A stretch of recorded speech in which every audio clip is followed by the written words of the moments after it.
আজকে একটা রেসিপি তোমাদের সাথে শেয়ার করব। বাজারে কপি পাওয়া যাচ্ছে, হলুদ রঙের কপি। সেই কপি দিয়ে আজকে একটা রেসিপি শেয়ার করব।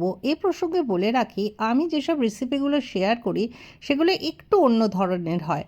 কারণ যে কোনো রান্না, যেমন ধরো এই কপিকেই যদি ছাকা তেলে ভেজে প্রচুর মশলা টশলা দিয়ে রান্না করো, তার খাওয়ার স্বাদই আলাদা, রেস্টুরেন্ট স্টাইলের মতো খেতে হয়। কিন্তু আমি সেই খাবারই এখানে দেখাই যেগুলো তোমরা রেগুলার নিজেদের খাবারের মেনুতে রাখতে পারো। একটু স্বাস্থ্যকর বটে এবং তার সাথে স্বাদও যাতে খুব সুন্দর হয় সেই চেষ্টাটাই আমার করা। কপিগুলোকে ঘন্টা 2 নুন জলে ভিজিয়ে রেখেছি। এরপরে লাগছে একটা ভাজা মশলা। ভাজা মশলা করতে গেলে কি কি লাগে দেখো। লাগছে তিল, 1 চামচ সাদা তিল, 2 চামচ বাদাম, 1 চামচ পোস্ত, আর লাগছে গরম মশলার মধ্যে 2টো এলাচ, একটা ছোট দারচিনি এবং 3টে লবঙ্গ।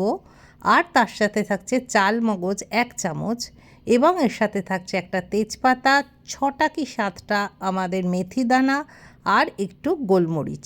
এই পুরোটাকে আমি কি করছি, আমার একদম কড়াইয়ের শুকনো কড়াইতে নিয়ে একটু নেড়ে নিচ্ছি। এটা দিয়ে অ্যাকচুয়ালি আমি তৈরি করব একটা ভাজা মশলা। এক্ষেত্রে যাদের স্বাস্থ্যের জন্য বাদামটা চলে না, তারা সেটা বাদ দিতে পারো। আর শেষে অ্যাড করলাম 1 চামচ জিরে। বাদামটা বাদ দিয়ে সেই জায়গায় তোমরা সাদা তিল নিয়ে নিতে পারো, নিয়ে ওটাকে পেস্ট করতে হবে। এবার আমি কি করছি, কড়াইতে 2 চামচের মতো তেল দিয়ে যে কপিগুলো আমার জলে ভেজানো ছিল সেগুলোকে আমি ঢেলে দিলাম। ঢেলে দিয়ে এটাকে ভাজতে দিলাম। এক্ষেত্রে ভাজা বলতে দেখো সেইভাবে তো ভাজা হচ্ছে না ছাকা তেলে, কিন্তু আমরা নাড়াচাড়া করে যে কাঁচা ভাবটা সেটাকে আমরা কাটাচ্ছি। একটু চাপা দিয়ে দিলাম। চাপা দেওয়ার পর কিছুক্ষণ পর ঢাকা খুললে দেখো একটুখানি সফট হয়েছে এবং কাঁচা ভাবটা এর থেকে চলে গেছে। এবার আমি এতে 1 চামচের মতো নুন অ্যাড করছি, কারণ আমার উদ্দেশ্য কপিটা এখানেই ভাপিয়ে নেওয়া। এই নুন অ্যাড করলে না দেখবে এর থেকে একটু জল ছাড়বে এবং সেই জলেতেই কপিটা কিন্তু ভাপা হয়ে যাবে, অর্থাৎ সেদ্ধ হয়ে যাবে। আমি যেহেতু ছাঁকা তেলে এখানে ভাজলাম না, তো সেদ্ধ করার এটাই প্রসেস। এইদিকে দেখাই, দেখো মশলাটা আমরা বেটে নিয়ে এসেছি এইভাবে। এবার এই মশলার সাথে আমি অ্যাড করব 3 চামচের মতো ঘরে পাতা আমার দই ছিল, টক দই, বা তোমাদের যদি দোকান থেকে কিনে আনো তখন 2 চামচ টক দই এখানে অ্যাড করো।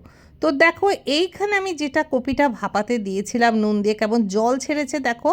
কপির থেকে যে জলটা সেটা বেরিয়ে সেই জলেতেই আমার পুরো কপিটা সফট হয়ে গেছে, সুন্দর মতো হয়ে গেছে। আগে 2 চামচ তেলেতে কপিটা নাড়াচাড়া করেছিলাম, এবার জলেতে কপিটা আমার সুন্দর সেদ্ধ হয়ে গেছে। এ প্রসঙ্গে বলে রাখি, কপিটা আমি তুলে নিচ্ছি। এ প্রসঙ্গে বলে রাখি, আমি তো কিন্তু এই রান্নাতে কোনো হলুদ, লঙ্কা গুঁড়ো, কোনো কালার ইউজ করব না। যার সবজি থাকবে সেই সবজির কালারগুলোই যাতে সেটা থাকে অক্ষুণ্ণ, সেই চেষ্টা করব।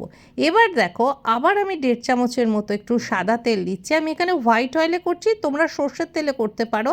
অ্যাকচুয়ালি সর্ষের তেলে করলে সামান্য একটু কালারের 19-20 হয়, আর কিছু নয়। আর আমি 2টো টমেটোকে একটুখানি বীজ ছাড়িয়ে এরকমভাবে কেটে নিয়েছি। টমেটোগুলোকে আমি একটুখানি তেলের মধ্যে দিয়ে নাড়াচাড়া করে তুলে রাখবো। এই টমেটোটাকে আমি লাস্টে দেবো, প্রথম থেকে এটা দিয়ে কোনো রকম এটা কোনো গ্রেভি করার জন্য দিচ্ছি না। এটা আমি কপির সাথে আলাদা করে পাশে টমেটোগুলো থাকবে যাতে খেতে ভালো লাগে, লাল, সবুজ, হলুদ সব মিলিয়ে কালারফুল হয়। যেহেতু আমি আলাদা করে কোনো কালার ইউজ করছি না, তার জন্যেই এই রকম প্রচেষ্টা।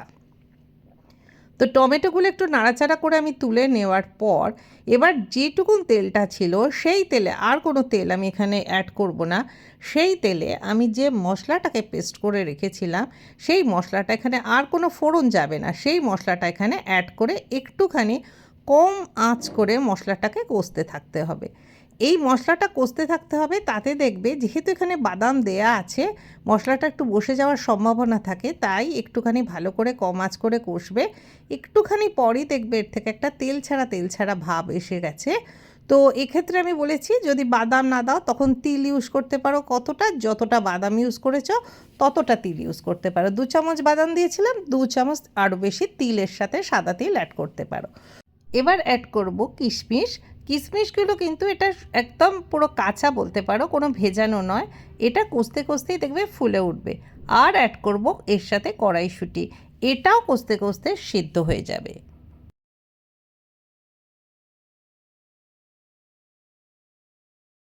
এবং এদের কালারটাও অক্ষুণ্ণ থাকবে। আর এর সাথে আমি বাটি ধোয়া যেটা মশলা ছিল সেই বাটি ধোয়া জলটাও এর সাথে অ্যাড করে দিয়েছি। দিয়ে এটাকে আমি একটুখানি ফুটতেও দেবো। এবার দেখো ভালো করে নাড়াচাড়া করে নাও যাতে বসে না যায়, একটুখানি খেয়াল রাখতে হবে। একটু টেস্ট করে, হ্যাঁ এবার আমি এর মধ্যে দেখছি নুন আর চিনি আমাকে অ্যাড করতে হবে।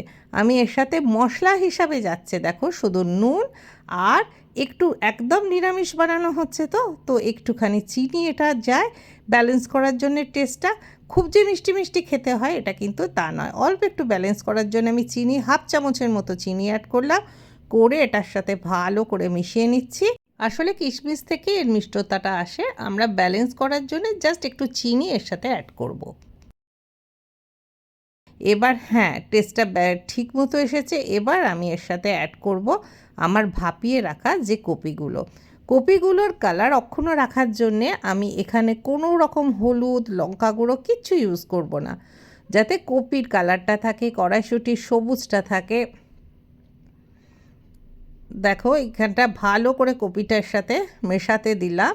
দেখো সবুজ কড়াইশুঁটি, হলুদ কপি আর আমার পাশে রাখা আছে টমেটো, লাল টমেটো। তো এর সাথে একটু মশলাগুলোর সাথে আমার কপিটা যাতে ভালো করে মজে যায় তখন আমি কি করব, আর একটু বাটি ধোয়া জল আছে আমি এর সাথে অ্যাড করব, করে আমি এটা ফুটতে দিয়ে দেবো। দেখো আর একটু বাটি ধোয়া জলটা এখানে অ্যাড করলাম, করে একটু চাপা দিয়ে দিই যাতে মশলার সাথে ভালোভাবে কপিটা একদম মিশে যায়। 2-3 মিনিট ফোটার পরই, কপি তো আমার সেদ্ধই ছিল, 2-3 মিনিট ফোটার পরেই দেখো দেখা যাবে এই রকম দেখতে হয়েছে। এবার এর সাথে অ্যাড করছি টমেটো আর একটু কাঁচা লঙ্কাকে ছোটো ছোটো টুকরো করে নিয়েছি, নিজেদের অনুযায়ী কাঁচা লঙ্কা আমি এখানে 2টো দিয়েছি। তোমরা এই টমেটো আর কাঁচা লঙ্কা এর সাথে মিশিয়ে নেবে। অ্যাকচুয়ালি সবজির কালারগুলো অক্ষুণ্ণ রাখারই আমার চেষ্টা, কোনো আলাদা কালার এখানে আমি ইউজ করছি না। খেতে কিন্তু সত্যি সুস্বাদু হয় এটা। তোমরা রুটি, পরোটা, রুটির সাথে তো খুবই ভালো যায়, পরোটা, লুচি বা তোমরা হালকা করে পোলাও বা ফ্রায়েড রাইস কিছু বানিয়ে থাকলে তার সাথে সাইড ডিশ হিসাবে খেতে পারো। এবার সব কিছু রেডি হয়ে গেলে শেষে আমি কি করব, এই জায়গায় অনেকে ফ্রেশ ক্রিম দিয়ে থাকে, ফ্রেশ ক্রিম না দিয়ে আমি একটু বেশ সরল আর দুধ আছে 2 চামচ ভালো করে গুলে নিয়ে আমি এর উপরে ছড়িয়ে দিলাম, দিয়ে একটু নাড়াচাড়া করে নিলাম এবং এটাকে একটুখানি ফুটতে দিলাম। ফুটে গেলে আমি একটু চাপা দিয়ে স্ট্যান্ডিং টাইম খুব বেশি না, টমেটোগুলো দেয়া আছে, সব কিছু খুব বেশি অনেকক্ষণ দিয়ে সেদ্ধ করব না, তাহলে সব মিশে মিশে একাকার হয়ে যাবে, কালারগুলো চলে যাবে। দেখো সুন্দরভাবে এটার সাথে এটা মিশে আমার তৈরি হয়ে গেল। এবার আমি এটাকে পরিবেশন করে দেবো। আলাদা করে কোনো গরম মশলা বা কিছু দেওয়ার দরকার নেই, কারণ মশলায় অলরেডি দেওয়া ছিল। খুব সুস্বাদু খেতে হয়, বানিয়ে দেখো এবং আমাকে অবশ্যই জানিও কেমন লাগলো রেসিপিটা।